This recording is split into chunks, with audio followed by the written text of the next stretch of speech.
본부장으로 지금 선교하고 계시는데 동아시아 적입니다. 야전 선교의 초창기 동력자이면서 이렇게 위대하신 분하고 같이 합석을 해서 설교 말씀을 듣게 된 것을 정말 의미 있고 뼈있는 귀한 자리라 생각이 듭니다. 오늘 귀하신 분 모시고 설교 잘 들을 수 있는 귀한 분 잘 청취하시고 큰 은혜의 시간 되시길 바랍니다. 우리 김 목사님 나오실 때 할렐루야로 환영하시기 바랍니다. 할렐루야.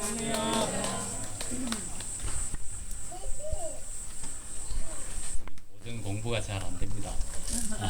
그래서 오늘 본문은 길지만 설교는 짧게 그렇게 하면서 은혜를 받기를 원합니다. 오늘 이 말씀은 여러분들이 너무나 잘 아시는 말씀입니다. 여호사밧과 이스라엘 백성들이 큰 위기 앞에 봉착해 있었습니다.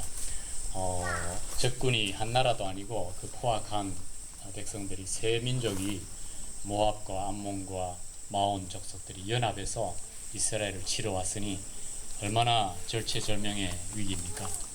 그런데 참 감사한 것은 여호사밧이 다른 방법을 구하지 아니했고 이 고통과 시련과 위기의 순간에 자기 자신이 하나님 앞에 무릎을 꿇었고 또 주위에 있는 모든 백성들에게 또 백성의 지도자들에게 하나님 앞에 무릎을 꿇자고 이렇게 권유하는 장면을 보게 됩니다. 우리에게 시련이 있고 고통이 있는 것이 문제가 아니라 그러할 때에 우리가 하나님 앞에 무릎을 꿇느냐 그렇지 않느냐 이게 더 큰 중요한 문제인 줄로 압니다. 어제 여기 이스라엘 백성들과 여호사밧 뿐이겠습니까? 오늘 우리 각 개인들의 신앙생활에 있어서도 마찬가지일 것이며 또 가정도 마찬가지일 것이며 또 이 사랑의 공동체인 가은은도 마찬가지일 것입니다. 우리가 인생을 살아가면서 시련이 없을 때가 없고 어려움과 아픔과 슬픔과 고통이 없을 때가 없는데 그러나 하나님께서는 뜻이 계셔서 하나님의 섭리하신 가운데 크게 보면 하나님의 사랑의 손길 가운데 그러한 것들을 허락하신다는 사실입니다. 그래서 우리가 어떠한 형편과 처지 가운데서도 주님을 신뢰하기만 하면 오늘 여호사밧과 이스라엘이 얻었던 합하여 선의되는 축복이 있게 될 줄로 믿습니다. 그래서 특별히 그들을 보니까 먼저 하나님 앞에 이제 기도할 때에 하나님께서 지시해 주십니다. 그 지시는 뭐냐 하니까 첫째는 두려워하거나 놀라지 말라. 이 현상을 보고 두려워하거나 놀라지 말라. 그리고 신기한 방법을 가르쳐 주시는데 너희들은 가만히 있어서 이제 찬송하면서 그렇게 나아가라. 그렇게 방법을 가르쳐 주십니다. 그렇게 해서 여호사밧은 하나님이 주신 그 말씀 따라서 백성들과 의논하면서 이제 노래하는 자들을 택해서 예벽도 입히고 군대 앞에서 행진하며 또 여호와께 찬송하기를 여호와께 감사하세 그의 인자하심이 영원하도다. 그렇게 찬송을 했어요. 하나님이 가르쳐 주신 대로 두려워하지 않고 현상을 바라보지 않고 적들을 바라보지 않고 하나님께 눈을 맞추고 하나님을 신뢰함으로 찬송하면서 나아갔더니 그것을 하나님께서 너무 기뻐하셨습니다. 그래서 하나님께서 약속하신 대로 너희들은 가만히 있고 내가 하는 것을 보라고 했는데 하나님께서 그 찬송이 시작된과 동시에 22절에 그 노래와 찬송이 시작될 때에 여호와께서 일하시기 시작하셨습니다. 우리가 믿음을 가지고 하나님을 신뢰하고 찬송할 때에 하나님께서 일하기 시작하는 것을 우리가 보게 됩니다. 그 방법은 참 신기했습니다. 그 세 민족이 쳐들어왔는데 그 두 민족과 나머지 한 민족이 싸우기 시작했습니다. 그래서 그 한 민족이 다 멸망했습니다. 그러자 이제는 남은 두 민족끼리 또 싸웠습니다. 그래서 둘 다 또 멸망했습니다. 이게 하나님의 방법이었던 것입니다.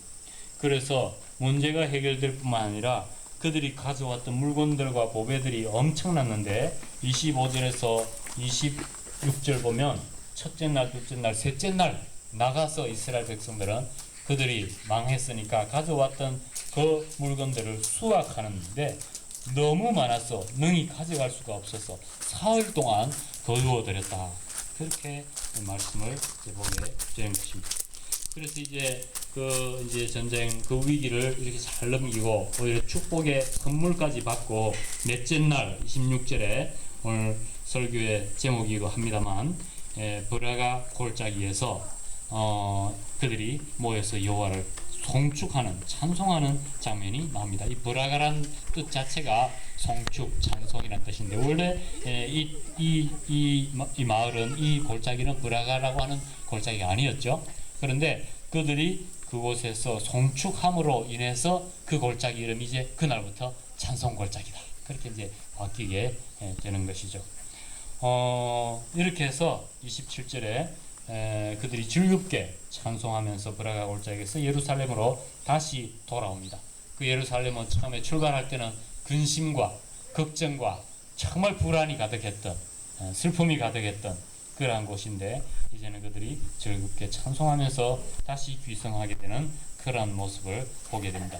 왜 그랬을까요? 27절 끝부분에 보니까 이는 여호와께서 즐거워하게 하셨습니다. 여호와께서 즐거워하게 하셨기 때문에 그들이 그렇게 즐거워하며 찬송할 수 있다는 것이었고, 또 30절에 29절 보면 이방 나라들이 이제는 더 이상 이스라엘을 깔보거나 넘보거나 연합해서 쳐들어오거나 그렇게 하지 않았다 그랬어요. 왜 그러냐? 그것은 30절에 보니까 여호와께서 사방에서 여호사밧의 나라가 개평하도록 그들에게 평강을 주셨기 때문이다 그랬습니다. 여호와께서 그들에게 찬송하게 하셨고 즐거워하게 하셨고 평강을 주셨기 때문에 그들의 형편이 이렇게 180도로 바뀌는 장면을 우리가 보게 되는 것입니다. 마지막으로 우리에게 적용하면서 마치기를 원합니다. 오늘 우리 개인의 삶과 우리 가정에도 또 우리 교회에도 또 우리 가은원에도 때로는 이렇게 우리가 원치 않는 고난과 시련과 역경들이 있을 것입니다. 그러나 그때 중요한 것은 우리가 하나님을 어떻게 신뢰하느냐, 우리가 그 문제에 대해서 우리가 어떻게 대처하느냐, 이것이 중요한 것이죠. 하나님을 신뢰하고 나아갈 때 하나님께서 기뻐 보시고 하나님께서 우리 대적들과 우리 문제들을 다 말끔히 해결해 주실 줄로 믿습니다. 그래서 근심과 슬픔의 골짜기가 변하여 찬양과 감사와 송축의 골짜기로 변하게 하실 줄로 믿습니다. 아멘. 그리고 하나님께서 우리에게 평강을 주심으로 더 이상 악한 원수들이 우리를 넘보지 못하고 우리에게 참으로 오랫동안 평안한 복을 주셔서 마음껏 섬기며 마음껏 복음을 전하며 또 세계 선교까지 감당하는 그런 우리가 되게 해 주실 줄로 믿습니다. 오늘 이 말씀 생각하시면서 한번 기도드리겠습니다. 사랑의 하나님, 감사합니다. 우리의 신앙의 여정 가운데 때로는 슬픔과 아픔과 참으로 이렇게 두려움의 골짜기들이 있지만, 그러나 우리가 그 문제에 너무 마음을 집중하거나 빼앗기지 않고 넘어지지 않고 낙심하지 않고 하나님이 우리와 함께 하시면 가능하다고, 이긴다고, 승리한다고 그렇게 믿는 믿음을 가지고 나아가게 하여 주시옵소서. 그리함으로 하나님께서 희한한 방법으로 해결해 주시는 것을 날마다 순간마다 체험해 나가게 하시고, 오히려 하나님께서 합하여 선이 되사 그 시련을 인하여 더욱더 주님께 가까이 가는 복, 오히려 또 더욱더 물질적으로도 또 관계적으로도 축복을 받는 그러한 복이 우리 앞자리에 있게 하여 주시옵소서. 하나님, 우리 가정에도 이러한 복이 있게 하시고, 우리 하는 일에도 이러한 복이 있게 하시고, 우리 섬기는 교회도 이러한 복이 있게 하시고, 특별히 이 가은원에 아버지 그러한 복이 있게 하여 주옵소서. 지금까지도 많은 눈물의 골짜기를 통과해 오신 줄로 믿습니다. 하나님, 그러나 주님께서 때마다 주님을 신뢰할 때 그 눈물이 변하여 찬송으로 아버지 바꿔주신 것을 감사합니다. 앞으로도 이 가은원 이 골짜기가 참으로 주님을 신뢰함으로 더욱더 찬양이, 송축이, 감사가 넘쳐나는 골짜기가 되게 하여 주옵소서. 우리 모두가 아버지 그러한 일들을 함께 체험케 하여 주시옵소서. 이 가은원 골짜기를 통하여서 아버지 인생을 방황하던 많은 아버지 연로하신 분들이 또한 새 힘을 얻는 찬송의 골짜기가 되게 하여 주옵소서. 또한 이를 위하여 기도하고 물질로 돕는 우리 모두의 마음에도 정말로 아버지 그 가정에도 정말 그 하시는 일들 위에도 참 감사와 찬송의 골짜기로 변하는 역사가 있게 하옵소서. 주님 사랑합니다. 주님 더욱 신뢰합니다. 주님께서 역사해 주옵소서. 감사하고 사랑 많으신 우리 구주 예수님의 이름으로 기도드리옵나이다. 아멘.